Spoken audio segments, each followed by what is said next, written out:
Hi folks, Mike here from Random Acts of Cooking again. And I thought I would do some more potatoes. Anyway, this one is going to be it's basic, I think it's called twice baked loaded baked potato casserole. But anyway, let me show you. Oh, this is another experiment for a Christmas dinner potluck contribution. Anyway, let's see what happens on it. Let me show you. Okay, these are my potatoes. Just a couple of baseball size red potatoes that I've chunked up into little cubes. Let's call it 3/4 inch again. And what I'm going to do is kind of start off the same way I did in the other one. We're going to coat these with a little bit of olive oil and get this mixed up.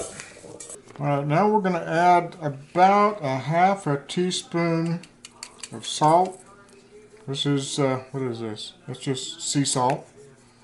And I'm guessing at these quantities since I have only just a couple of little potatoes. And about a half a teaspoon of black pepper. This is just the cheap stuff. Alright, I'm going to say that's enough for now. Let's get this mixed up. Alright, and for the first bake, that's all I'm going to do for now. I have a little, I think this is called an 8-inch cast iron skillet. Let's just dump all the potatoes in there, get them sorted out.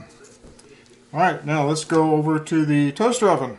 Okay, I apologize for the camera angle on here, but I don't have a whole lot of counter space to set up the camera here.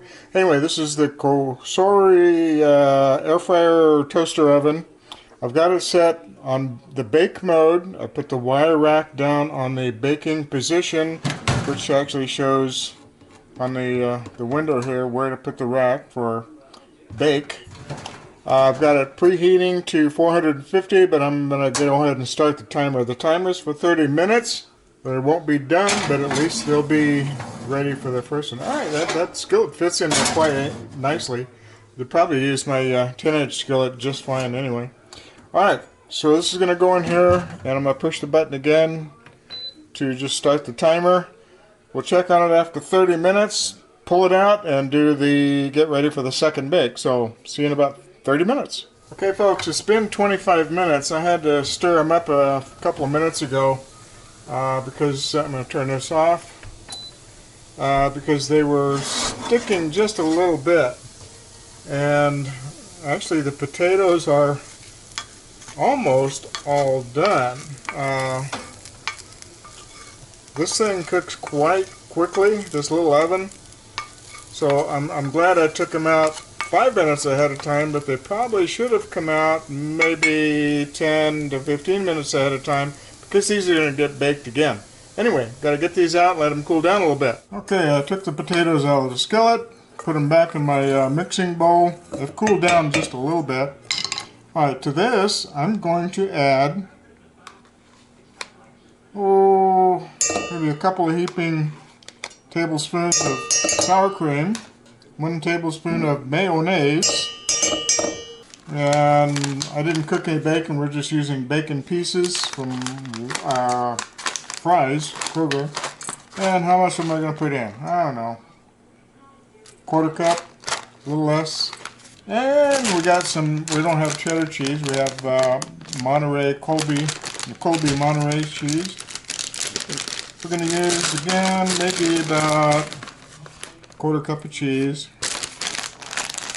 Have some of our green onions. This was like 2 little stalks of green onions.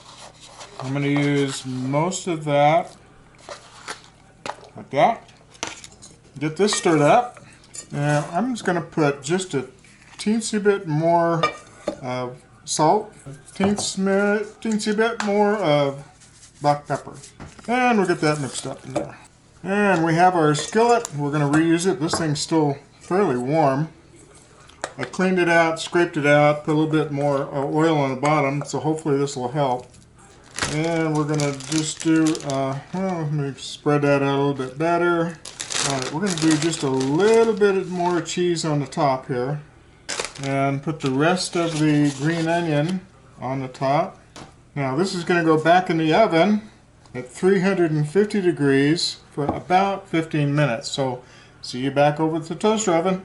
Alright, our oven is still pretty hot from the first time. But we're going to do 350 degrees this time, and it's supposed to be for 15 minutes, but since this thing cooks quicker, I'm going to start with 10 minutes, and then we'll check it and see if our cheese is melted and bubbly. So, see you back here in 10 minutes. Okay, that was 10 minutes. Let's see where we are here. Well, the cheese is melty. Doing the fork test. The potatoes are done. Oh yeah. You know, even though the cheese isn't browned, I'm going to say this is done. I forgot to turn my light on. I'm going to say this is done. The cheese is melted. It's just not brown. If I wanted it brown, I could turn it on broil for just a couple of minutes and keep a real close eye on it. But since the potatoes are done, I'm going to pull this out. Okay, folks, here we are for the tasting. Got some potatoes, onions, cheese. Still a little bit warm there. A little bit of steam coming off. Alright, let's try it. That's pretty good. But there's one thing I would change on it. Instead of using regular salt and pepper, I'm going to use It's Incredible. They're a salt, pepper, garlic blend with some other stuff in it. Anyway, I'm not going to read the description of the ingredients, but I think I'm going to use this on it next time only because I like this better. It's got more flavor with a little bit of garlic in it. It is pretty good. This is, I didn't follow the exact recipe only because I made such a small quantity. And also, this calls for what would be the ratio of a lot more sour cream and mayonnaise and cheese and bacon. But since I'm reducing the dairy fat and fat content in general, I use probably maybe about half of what the recipe would call for. I'm sure it would be better with more of the fat stuff, the dairy fat in it, but we're trying to cut back, so, but it's still tasty. But like I said, I would use the It's Incredible next time instead of just regular salt and pepper. So anyway, hopefully this will be a hit over Christmas. I'm not going to do any more videos until after Christmas, maybe even after New Year. All right. Thanks, folks. See you next time, and have a Merry Christmas and a Happy New Year. Okay, bye-bye.